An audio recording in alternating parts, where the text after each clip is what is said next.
Greetings. So, doing something different this week. I do this kind of every year for October. I do something a little bit different for the week of Halloween. Halloween's the Saturday. Um, I had two ideas that I was like, oh, which one should I do? And then I was like, you know what? I'll just do both and combine them together. So, since I grew up in the 90s and then 2000s was like my teenage years and such, I was like, um, obviously I was glued to Nickelodeon throughout the years, but that's a whole other story. I'm actually thinking about making another video about that, about how Nickelodeon's gone downhill in the past decade. But so from like the 90s to early 2000s, that's kind of what this video is about. October-ish nostalgia type video. I'm gonna talk about my favorite Nicktoon Halloween specials, and then some of my favorite classic October fast food toys. So let's start with the Nicktoons. So the first one is Doug. So now I'm not gonna go too deep into details with all these. I'm just gonna kind of give you the abridged version of these. But anyways, Doug, him and Skeeter plan to go to the amusement park Funky Town, where they just opened up this new horror ride thing, and they've heard all these crazy rumors and stuff about how it's actually haunted and whatnot. So then they wait while they're there, they meet up with Roger, and then they have to go in this huge line. By the time they finally get to the front of the line, it's 8:45 and the place closes at 9. So all right, we finally made it. But then the guy who runs the thing says yeah, I'm leaving now. I'm like, well, we got 15 minutes. I'm like, yeah, but I'm leaving now. So he leaves, but the doors kind of opens ajar, so to speak, and so Doug, Roger, and Skeeter all sneak in and go on the ride. But it stops halfway through because it's 9 o'clock and everybody's gone. So Doug and Skeeter go to find the maintenance or the control panel, I think is the term I'm looking for, and then they get it running again, and they find out Roger's gone, so they go to look for him, and they end up, let's just say they bump into a guy who works there, who's kind of creepy looking, so to speak. And so he shows them that the security camera, and that what's really going on was that Roger was playing a trick on them, and he's playing to egg Doug and Skeeter. So then this guy decides to turn the tides on them, and they play a prank on Roger and scare the crap out of him. So he runs, and then the three of them, Doug, Skeeter, and this other guy, kind of laughing it up as they're leaving and stuff. And then it turns out this guy is actually a ghost. And so then the two of them run home scared. The next one is Rocco's Modern Life. And it's funny, this one, most of these Nicktoons, I'd say about 80% of Nicktoons from over the years, they're always 2-in-1 episode. It's an 11-minute episode, then some commercials, then another 11-minute episode, and then end credits and stuff. With specials like the Halloween ones, for example, they always were just one long episode, but Rocco was the only one that had 2 different episodes. To be honest, these episodes actually kind of scared me when I was a kid, but the first one was called Sugar Frosted Frights.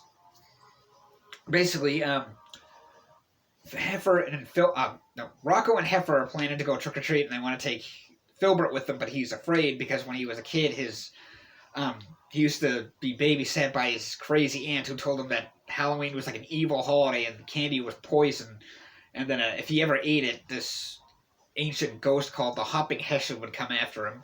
So they convince him to go, and then Filbert eats a piece of candy and goes ballistic, and he ends up in a cemetery where they meet this ghost, the Hopping Hessian. It's basically basically a spoof, if you will, or a parody of The Legend of Sleepy Hollow. Of course, within that, The Legend of Sleepy Hollow, because I've read the original story and stuff, but in that it was the ghost who was missing his head was from the Colonial War or Revolutionary War. This ghost, I forget if they say he's the Revolutionary War or the Civil War or whatever, but he's instead of missing his head, he's actually missing his leg, hence the term the Hopping Hessian. So he chases after them, and then I'll just leave it at that. But there's kind of a nice twist at the end. I'm not going to spoil it for those who haven't seen it. The other episode is called Ed is Dead, where this one is basically has a Hitchcock feel to it. It's a lot like his movies, and actually it opens with Heifer doing a Alfred Hitchcock impersonation. And so what was Rocco thinks that his neighbors, the big heads, Ed and Bev, he thinks Bev murders Ed. And then, he goes and, like, sneaks in and everything, and then it turns out at the end it's all misunderstanding. There's all these logical explanations and everything. But the episode is still pretty creepy, like, especially the music. And one thing that still I don't get, because there's no explanation for this, is that right before the end of the episode, Rocco, something like, he's like kind of sitting in a chair, like all freaked out and stuff, and then, thunder's crashing, and what looks like a knife cuts a hole in the bottom of the front door, and then Spunky runs out that hole, and they never really explain what that was. But, yeah. So then, the next one is Hey Arnold, where the kids, Arnold and Gerald, want to play a prank on the grown-ups. So they do. They set up this little, like, prank thing. They do this fake broadcast that say, like, aliens are invading, and then a Stinky, that's actually his name, Stinky, one of the other classmates sets up puts all these Christmas lights on the water tower. So, and then Arnold's other classmates, Helga and Harold and Phoebe and Sid, and them dress up as aliens and show up at the front door. So then it's like, I'm drawing a blank on his name, but this newscaster who's also like somewhat of a conspiracy theorist, I'm drawing the blank on the name of the voice actor, but it's the same guy who did the voice for Brain in Pinky and the Brain, which is an Animaniacs, which is kind of funny, because like in that, it's like he's voicing the guy who's trying to take over the world, and this, he's voicing a guy who's warning the world about an alien invasion, so to speak. So, like, he picks, they get, like, footage of the aliens and the broadcast and stuff, so then the whole city goes into panic because they think it's real. Then Helga's dad, along with a couple others, go to confront the aliens and destroy the mothership, and then he's like, oh, I guess it really was the water tower. Oh, that's you, Helga? And I mean, it's a little bit better than that, but that's just kind of the abridged version. So the last one is Cat Dog, well, second to last one, excuse me, is Cat Dog, which, it takes place, now, these ancient creatures called the Peruvian vampire ticks come and invade the city, and the leader is, like, about the size of a beach ball, but the other ones are, which is, like, probably hundreds of them or so, they're just relatively bigger than regular ticks. So they infect all the major characters with the exception of Winslow and Cat, which is kind of funny because it's like they bite Dog, but then they don't bite Cat because he's wearing a garlic necklace. But it's like, if they're attached, wouldn't biting Dog automatically affect him? But then again, why would a cat and dog be attached in the first place? Well, anyway, apparently the only way to undo the curse is to drench the victims in garlic juice, so Cat lures them back to the garlic factory where they have this huge thing of garlic that they put it into like a giant vat thing, which like crushes the garlic and drenches everyone in garlic juice, turns them back to normal, and the ticks get turned into regular ticks. And then Winslow shows up. The reason he's not really in the episode is he shows up, and Dog's like, oh, and he explains everything, and Winslow's like, yeah, well, when I was out, I got bit by a kid in a wolf costume, and then a full moon shows up, and he turns into a werewolf. So this was the last one, is The Fairly Odd Parents, which this one, I believe, came out in 2002. And this one, because everything is so, Timmy's like having the worst Halloween, everything is just so, like, everyone's costumes are just corny, and all that. They keep getting, like, chased away by each house, or they just give them, like, nothing really exciting, so to speak. So then Timmy wishes that everyone's costume was real and scary, so that's what happens. Like, and he's a mummy, so he becomes a real mummy that's, like, rotting. And, the rich kids who were playing were these things called the Jacko-bots, were like these robot jack-o'-lanterns. So then they turn into the real thing, and they turn into this giant one called the Pumpkinator, I believe, which is planning to destroy the world.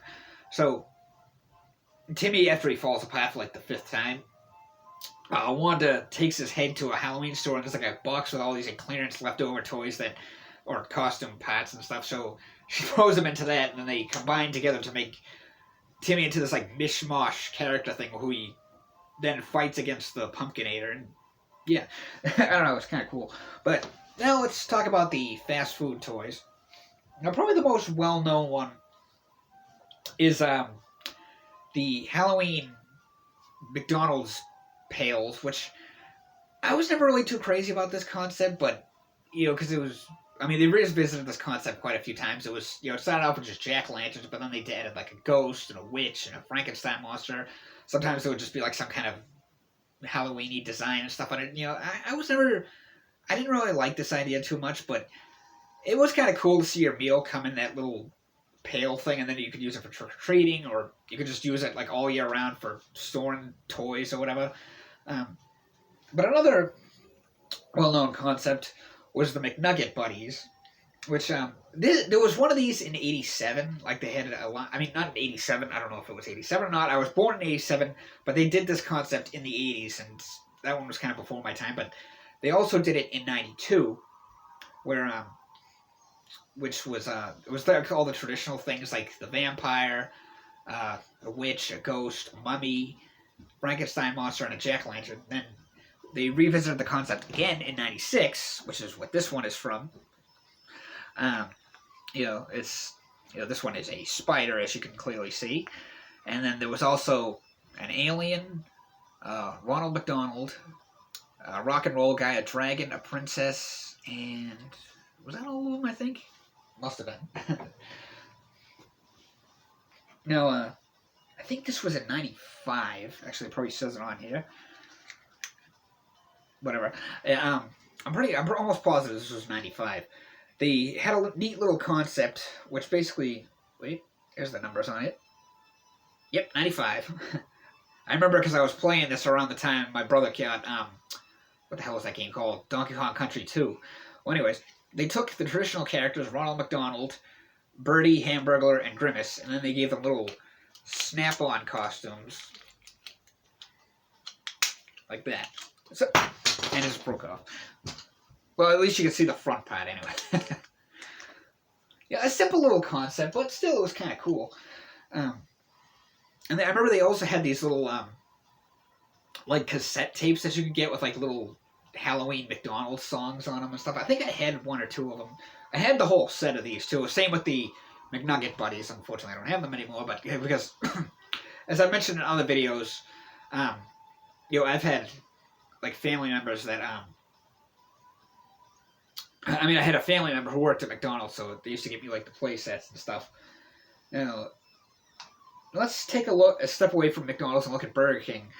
I think this was '96. It probably says it on the back. Nope, '97. Where they had Burger King in '97. They had the classic movie monsters. There was the creature from the Black Lagoon, who he basically just pushed. He was one of those like water squirting toys. Just pushes on his stomach. And then the other one, this was the fourth one. I remember the first one, because I had the whole set, even though I didn't know anyone who worked at Burger King. But the first one was the Frankenstein monster, who came with like a little table that you'd push a button and it would light up his head. And the second one, I wish I kind of still had this because it was my favorite, was Dracula, who came with the casket. And you put him in the casket, and there was like a little lever thing that you would, and then a knob thing you attach his feet to, and then you pull on the lever, and then he would like pop out, the lid would pop off, and then the other one was the Wolfman, which was kind of the same thing, but it was like one of those, those like cellar doors opening type things. So let's go back to Burger King, which I think this was also '97. Let's see. 98. Oh, 98, wow. Huh, I could have sworn it was '97. Well, anyway, it was these guys. Which some of you might remember this guy. He was only in one commercial. His name was I Am Hungry. And the other ones were Ronald McDonald, a McNugget Buddy, Birdie, Hamburglar, and Grimace.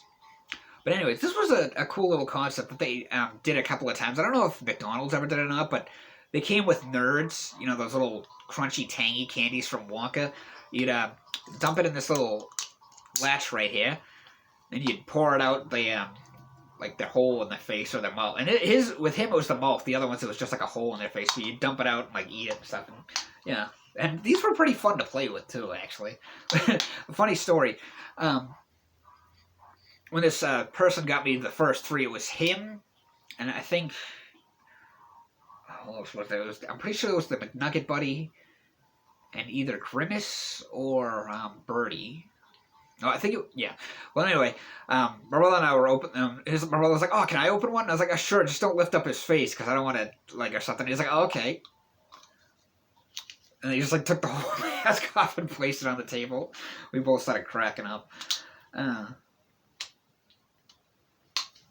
then this one I don't actually own them, but I thought I'd bring it up anyway. It was there we go. It was in '99. That was I neglected to mention this in my '90s fan video, but I remember there was these things called Silly Slammers, which were basically like a beanbag on the face and like a little voice box. So you'd slam them or throw them against the wall or something. They go woo or something. Well, anyway, they had them at Burger King, and again, I had the whole set, but not all of them made noises and stuff. There was a blue ghost and a jack-o'-lantern, things like that.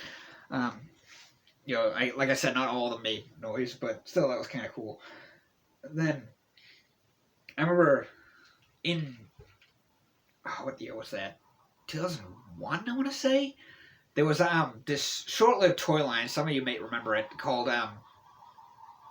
Electronic Stretch Screamers, where their legs were plastic, but their torso, arms, and head were rubber, as you'd stretch them and stuff, and then they would make all these oh my god, that hurts and stuff But there was 4 of them: a Frankenstein monster, a mummy, a wolf or werewolf, whatever, and what the heck was the other one? It was they called it a ghoul, but it was basically Scream Face. And I remember seeing the commercial, and I was like, oh, those things are cool. And it showed the kids were playing with the mummy and the Frankenstein monster, and I was like, oh, and then when it showed collect all 4 or something, I was like, oh, I want to get the wolf one. So I remember I went to Walmart with my mom and my stepfather, and there was only 2 left, and ironically, one of them was the wolf, so I bought him. And then, unfortunately, I kind of wish I still had it. Unfortunately, after a year or 2, I left it in my mom's basement. Obviously, I was still living there at the time, and I'm pretty sure she gave it away. And that thing wasn't cheap either. I think it was $40 or something. But anyway, they had the toy line at McDonald's at one point, and I had quite a few of them. This was one of them, because I think there was 8. I only had about 4 or 5, but obviously they weren't exactly like the toys. Each of them just did kind of their own thing. This one, you'd push the button on his stomach and the brain would shoot up, but obviously it would go a lot higher, but the water has kind of corroded over time, as you can kind of see in there.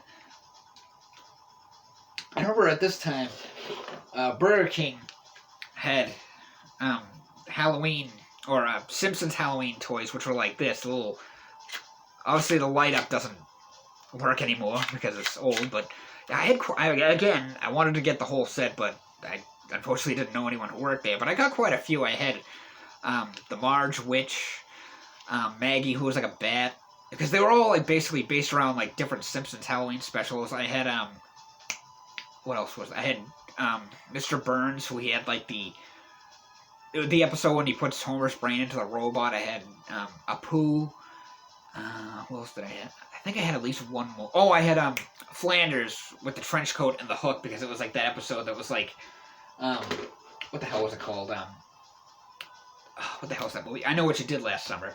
And they revisited that concept at least 1 or 2 more times, but that was a cool toy line. So yeah, those are just some of my favorite Halloween specials and fast food toy lines from the 90s and early 2000s. Is there any more that you might remember? You can feel free to let me know in the comments section. And as always, thanks for watching, everybody. I hope you all have a happy Halloween.